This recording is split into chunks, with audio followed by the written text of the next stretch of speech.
it's Shannon with Play with the World, and of course I'm playing with the world. I am in the beautiful Pacific Northwest today. My office takes me right out here. I've been writing articles in this beautiful, beautiful scenery. Amazing.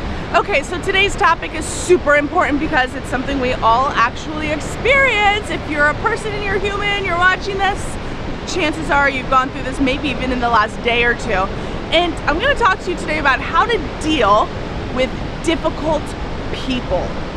We all have experiences where we work with people, we are in relationships with people, we live with people who are difficult. And how to get through that experience is part of life. In fact, learning how to kind of create this conflict resolution mentality is going to help serve you in all of your relationships. So I have some pretty awesome advanced techniques that are going to help you really improve the quality of every part of your life because your relationships are no longer as troubling as they used to be. I'm going to dive right into it. The very first thing, actually before I do, I want you to think about a situation, a person in your life who is just being very difficult. Maybe you are just really frustrated with them or they're frustrated with you and you can't seem to come to resolution. This process will help. So have that situation in mind and I'm going to take you through. So step number one is to be aware of ego projections. Okay, so our ego is our fear-based mind. We have our ego, which usually lives in the head. It's this fear, it's heavy, it's icky, it's really controlling, and it's manipulative. And then we have our heart, which is love, expansive, joy, everything's great, don't worry, people aren't difficult. That's not really, so a lot of times you're gonna fall back and forth, right? So the ego, it says things like, why are they doing this to me? They're so unfair. I can't believe they're mistreating me. This person is ridiculous. I have what I should be getting more.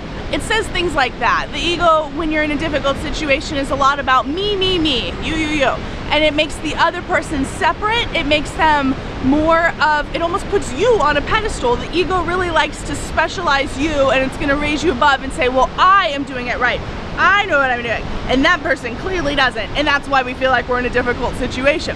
So if that feels like it's you, chuck your ego to the curb, and one good way to do this, you can actually write out on a piece of paper all the things your ego says, or just becoming aware is going to be a huge radical step in moving you forward. So I recently was in a situation with a really extremely difficult person. I had hired someone to help me with a specific project, and you know, mostly I run my own business myself. I don't hire a lot outside of help because I really like to control and do things the way I know it can be done. I work at my pace and I really know how to serve my audience.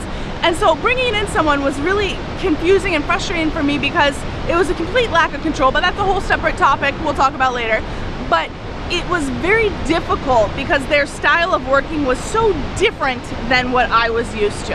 And so it was like beating up against a wall trying to get them to give me what I want. And my ego would say, they're not giving me what I want, they're horrible at their job, I've wasted money, and these are all ego things. So I first had to recognize where my ego was taking over. And in doing this, I then could go to step number two, which I encourage you to do, which is to, it's a very tricky one, but it's actually to send them light, okay?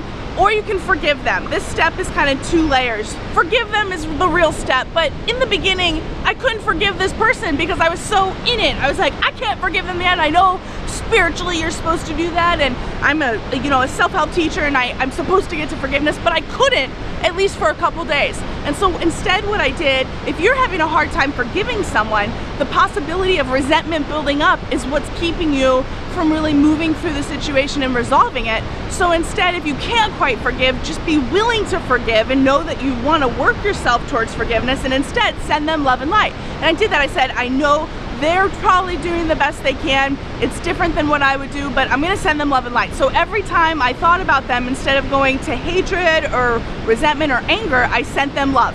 Just minutes of little flurries of love sent to them energetically through the ethers, and it actually works, okay? And then I got to forgiveness, and it was really beautiful. And this all happens on your side of the street. You don't ever have to involve the other person through this process until you're ready. A lot of conflict resolution has to happen internally before you can approach the person.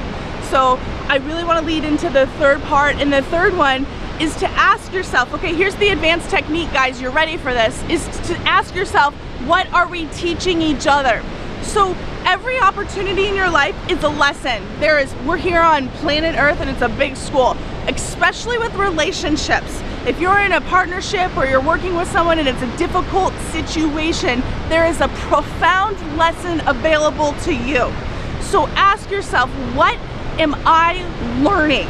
But also, what can really be freeing for you, especially if you're having a hard time really understanding the big picture, is to ask yourself, what are they possibly learning from me?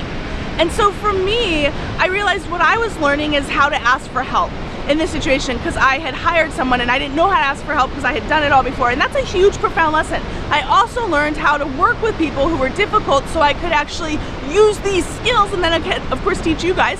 And I also really learned that it's okay to be different. I have a very specific way of working and other people have other ways, and that's not always bad. And in fact, because it's not bad, give me an appreciation for all people and how they approach life. That's a huge lesson. And I started to think, well, what did I maybe teach this person? Well, I've maybe taught them how to work with people who are very clear about their vision, because I knew what I wanted and this person wasn't really giving it to me. And so it's very important to also think about, maybe I was teaching them how to communicate more because I was asking for more communication, and maybe I asked them and I taught them that maybe they don't really want to be doing this for a living. So what I had asked them for this specific project, it seems like their passion wasn't in it, and I am 100% passionate and I want to work with passionate people, and that was therefore the biggest conflict we had. And I didn't share any of this with that person, it was all internally. And you can write it down. Go ahead and write it down in a journal of what I'm learning, what they're learning. And you don't have to say, this is what I think you're learning, because that's really in your ego again. It's really just to help you clear out this resolution and this conflict so you can get to resolution. So I want you to try this out and go ahead and leave in the comments which step works the best for you, and try to really go deeper, because when we have difficult situations in our life with other people, it's always an opportunity for us to learn more about who we are and what we really want. So I became very clear about, I want to bring on people to my team who are really passionate, excited, and love play with the world as much as I do. This is something that you can get clear about too in your life. So no more conflicts, because it's all about resolution. Thanks guys, we live in a beautiful world, so I want you to go play with it this week. And of course, thanks for finding your happy.